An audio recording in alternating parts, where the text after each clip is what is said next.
अस्सलाम वालेकुम व्यूअर्स, मैं हूं आपका होस्ट अब्दुर्रहमान और आज डिस्कस करेंगे पाकिस्तान के वजीर ख़जाना का एक इंतहाई खौफनाक बयान जिसमें उन्होंने कहा है कि अब दुनिया का कोई मुल्क हमें डिपॉजिट और कर्ज़ों में तोसी देने के लिए भी तैयार नहीं है। यानी कि नए कर्ज़ों की बात नहीं हो रही, पुराने कर्ज़ों में मज़ीद तोसी देने पर भी कोई मुल्क तैयार नहीं है। और फिर हमें कर्ज़े यूज़ करने की तो बात छोड़ें, जो पैसे डिपॉजिट के तौर पे मुख्तलिफ मुल्क रखवा छोड़ते हैं वो डिपॉजिट की रकम रखवाने के लिए भी कोई तैयार नहीं है। डिपॉजिट की रकम वो रकम होती है जो आप किसी दूसरे मुल्क से इस वादे पर लेते हैं कि हम आपके इन पैसों को यूज़ नहीं करेंगे, सिर्फ अपने अकाउंट में रखकर दुनिया को बताएंगे कि हमारे डिपॉजिट्स इतने हैं और हम आपको बाकायदगी से सूद अदा करते रहेंगे। अब पाकिस्तान ने चाइना, सऊदीया और यूएई से मजमूई तौर पर $12 बिलियन डिपॉजिट्स की मद में ले रखे हैं। उसमें से भी हम लोग कुछ रकम इस्तेमाल कर चुके हैं। इस वक्त स्टेट बैंक ऑफ पाकिस्तान के पास जो टोटल फॉरेन एक्सचेंज रिजर्व्स हैं वो $11 अरब के करीब है। तो ये वो बात है जो हम गाहे बगाए आपको बताते रहते हैं। हमारे नून लीगी नाजरीन इसको मानते नहीं थे। अब नून लीग के ही वफाकी वज़ीर ख़जाना ने ये बात कहती है। अब इसकी वजह उन्होंने ये बताई है कि दुनिया हमें कह रही है कि एक तरफ आप टैक्स जितना कलेक्ट कर सकते हैं उतना कलेक्ट नहीं कर रहे, दूसरी तरफ आपके मुल्क में जो बिजली, पेट्रोलियम, गैस के सेक्टर में खरबों रुपए की लीकेजेस हैं उसे नहीं रोक रहे, तीसरी तरफ आपके सरकारी इदारे हर साल कुछ 700-800 अरब रुपए का खसारा कर रहे हैं, उन्हें आप प्राइवेटाइज नहीं कर रहे। इसके साथ साथ आपके यहाँ जो पेंशन्स का बिल है वो ट्रिलियंस ऑफ रुपीज़ में जा चुका है। तो ये इस्लाहात ना करने की वजह से आप डूब रहे हैं और बजाय इस्लाहात करें आप हमसे बार बार कर्ज मांगने आ जाते हैं। अब पाकिस्तान जैसा मुल्क जिसमें अगर अमीरों से वाकई टैक्स लिया जाए जितना उन पे बनता है और उससे कलेक्ट किया जाए तो 24,000 अरब रुपए पाकिस्तान हर साल टैक्स कलेक्ट करने की पोजीशन में है इस साल। और इस साल का हमारा टारगेट कितना है? 13,000 अरब रुपए। वो भी हम अचीव नहीं कर पाएंगे क्योंकि पहले 4 माह के दौरान ही हम लोगों ने कोई 190 अरब रुपए की शॉर्टफॉल देख ली है टैक्स कलेक्शन में। और यही वजह है कि IMF जिसने हमारा लेटेस्ट कर्जा तकरीबन 6 हफ्ते पहले मंजूर करके में दिया था और उसने 6 महीने बाद हमें फॉलोअप के लिए विजिट करना था कि हमने जो उनके साथ 40 शराइत तय की थी हमने वो कितनी मुकम्मल की। उन्होंने 6 महीने का वेट नहीं किया, वो 6 हफ्ते बाद ही पाकिस्तान आ गए हैं और 5 दिन वो पाकिस्तान रहे हैं।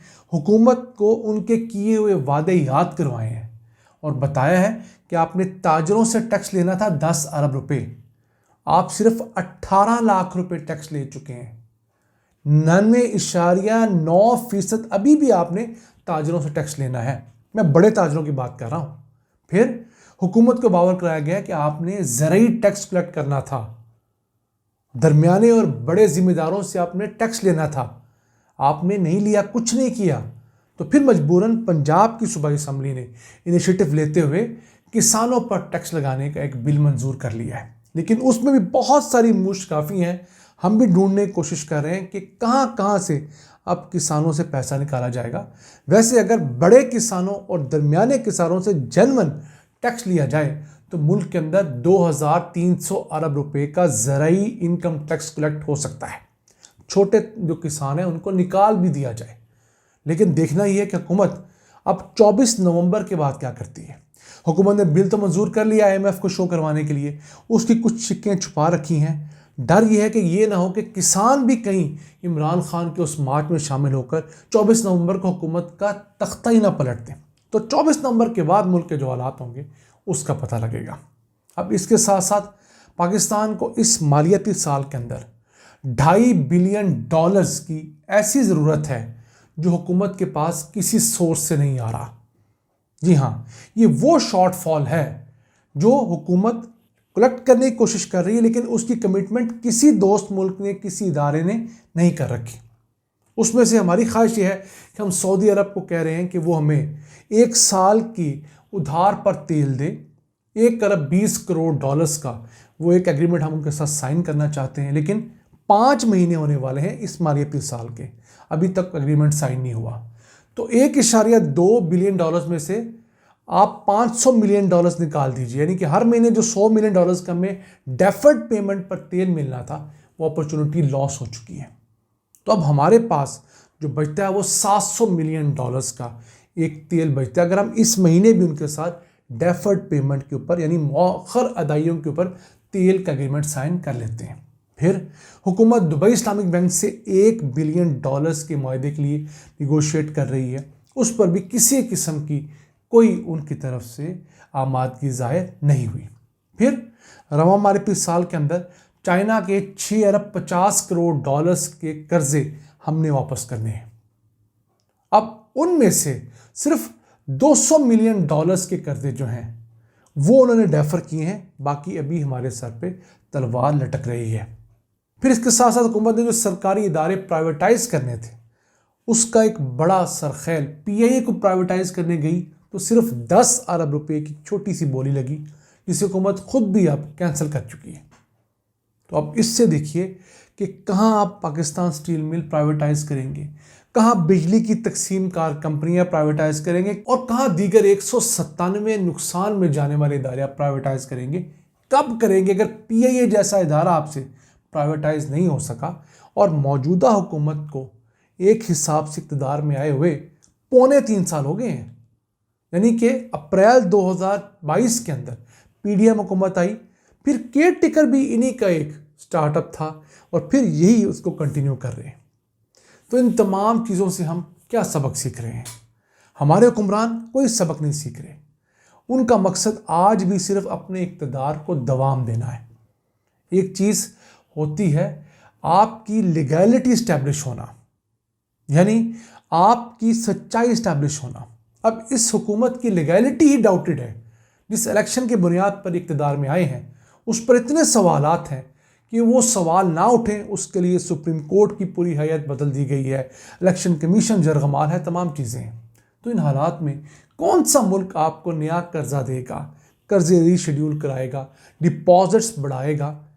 खुदा न खास्ता अगर आप डिफ़ॉल्ट हो गए तो उस मुल्क का क्या बनेगा? ये वो ख़दशा है जिसकी वजह से दुनिया के मुल्क, इवन हमारे दोस्त मुल्क, हमें मज़ीद डॉलर देने से हिचकिचा रहे हैं। और ये इतना बड़ा कन्फेशन है, यानी कि वज़ीर ख़जाना के मुंह से बात निकल जाना एक बहुत बड़ी दलील है कि पाकिस्तान वाकई बहुत बड़े टर्मोइल में है। हाँ, कुछ जगहों पर चीज़ें बेहतर ज़रूर हुई हैं, मसलन स्टॉक एक्सचेंज बहुत तेज़ी से बढ़ रही है, लेकिन स्टॉक एक्सचेंज में कितने पाकिस्तानियों का पैसा लगा हुआ है? 40 से 50 हज़ार मैक्सिमम पाकिस्तानी स्टॉक एक्सचेंज के अंदर कारोबार करते हैं। दूसरी तरफ आप मार्केट्स में चले जाएं, बाज़ारों में चले जाएं, हर दुकानदार आपको बताएगा कि उसकी सेल पहले से आधी रह गई है, उसे बिजली के बिलों ने मार दिया है, गैस के बिल सर्दियों में अफोर्डेबिलिटी से बाहर जा चुके हैं। किसान के पास आप जाएं तो जो गंदम के अंदर हुकूमत ने किसान के साथ बुरा सलूक किया है उसका इंतकाम इस गंदम के सीज़न में इसी हुकूमत से किसान लेगा। जो किसान 10 एकड़ पे गंदम लगाया करता था, इस साल वो 2-3 एकड़ पे लगाएगा, वो भी अपने लिए। फिर हुकूमत क्या करेगी? 1-2 बिलियन डॉलर्स की गंदम बाहर से खरीदेगी, यानी अपने किसान को अच्छा रेट नहीं दिया, अब यूक्रेन के किसान को, रशिया के किसान को, मैक्सिको के किसान को, अमेरिका के किसान को हम अपने किसान से भी ज़्यादा रेट देंगे और उनसे कम क्वालिटी की गंदम मंगवाएंगे। ये वो नाअहलियाँ हैं जो पाकिस्तान को अपने कदमों पे खड़ा नहीं होने दे रही। नाज़रीन, ये था आज का एपिसोड। हम अल्लाह से दुआ गो हैं वो पाकिस्तान के ऊपर अपनी रहमत करे ताकि हमारे मसाइल हल हों। अल्लाह ने की बात।